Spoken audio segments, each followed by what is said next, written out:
Assalaamu calaykum waraxmatullaahi wabarakaatu. Soo dhawaada asxaabta. Halkani waa channelkeeni Hufana Technology.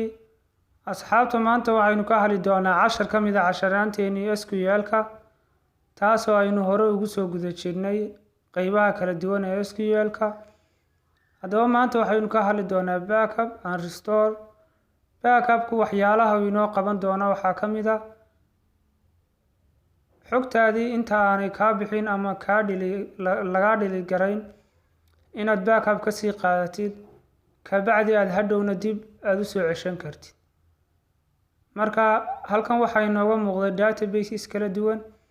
Database-yada mid ka mid ah waxaynu ku samayn doonaa inaynu backup ka qaadano kabacdina aynu delete garayno si aynu iskula aragno sida dib loogu soo celiyo isla markaana aynu u soo celino.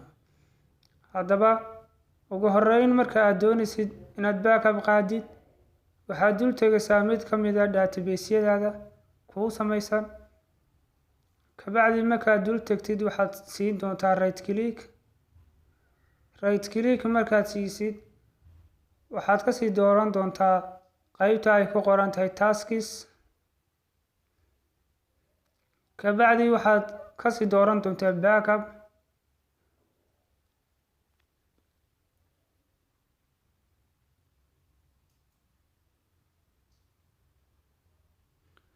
kabacdi daaqadan ayaa kuu soo furmi doontaa.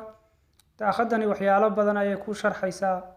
tusaale ahaan halkaa hore waxay kaaga sheegaysaa database-kaaga ayuu kaaga soo qabanayaa. sidoo kale halkan inaad full aad ka dhiganaysid backup-ka iyo inaad qaybo ka mid ah aad backup ka qaadaysid. iminka full ayaynu dooranaynaa. sidoo kale halkan hoose waxa uu kaaga tilmaami doonaa halka uu backup-kaas aad dhigaysid. marka si aad adigu aad meel aad u hubtid aad u dhigatid waxaad leedahay add kabacdi waxaad ka sii dooran doontaa aad leedahay computer-kaaga browse ayaa leedahay. marka waxaad soo dhigan doontaa meesha kuu munaasibka ayaad soo dhigan doontaa. tusaale ahaan anigu iminka waxaan dhiganayaa iidaas meesha aan dhiganayo markaa sidaa aan u doorto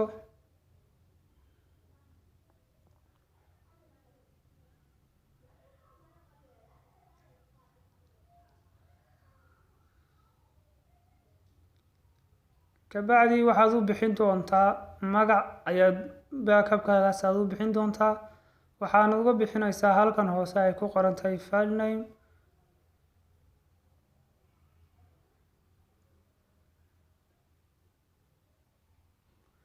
kabacdi markaad magacaad sidaas ugu bixisid waxaad dhihi doontaa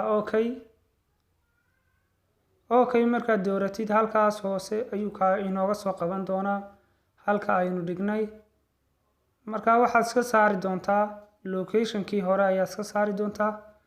inta aad dooratid ayaa leedahay remove kabacdi halkaas aad adigu cayimatay ayuunbaa lagu dhigi doonaa. kabacdi waxaanu sii leenahay okay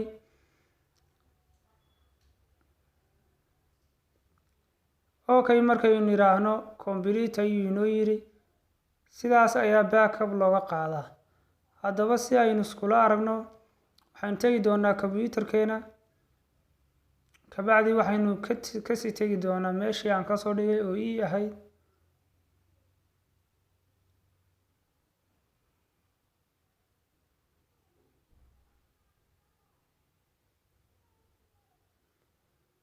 kabacdi halkaas ayaan ka eegi doonaa backup-kii aan ka qaaday oo ka halkaas yaala waa ujeedaan. haddaba waxaynu isla arki doonaa inaynu database-kii aynu delete garayno kadibna aynu restore ugu sameyno. ugu horreyn database-keeni waa kan waynu delete garayn doonaa ama xogtii oo dhan waynu wada saari doonaa.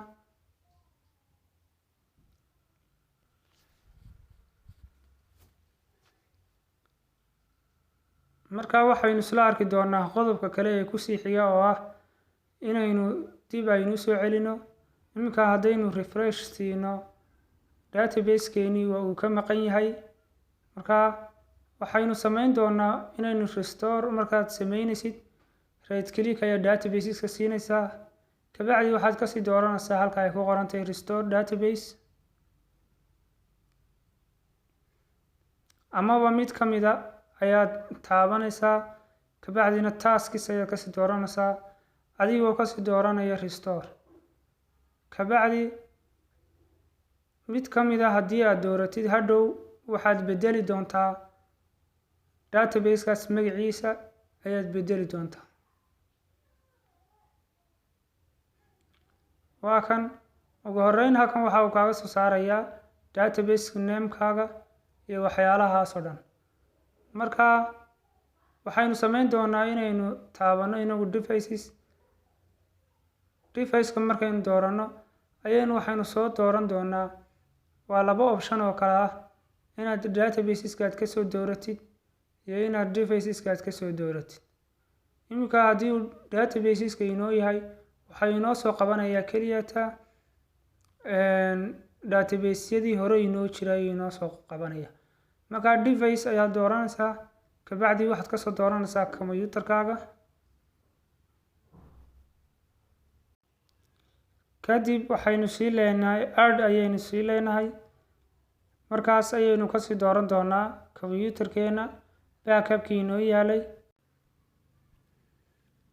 marka halkan waxaa kaaga soo bixi doonaa dhammaan qaybihii kala duwanaa ee computerkaaga sida faylashii iyo wixii oo dhan marka waxaynu ka dooran doonaa qaybta ida ayaynu kasii dooran doonaa kabacdi xogtii ayuu kuu soo saari doonaa kugu jirtay qaybtii aad ka dhigatay marka halkan hoose waxaynu ka dhigi doonaa all files sidaas ayaynu uga heli doonaa backupkeeni oo ku jira marka aynu soo doorano waxaynu leenahay okay kabacdi waxaynu sii leenahay okay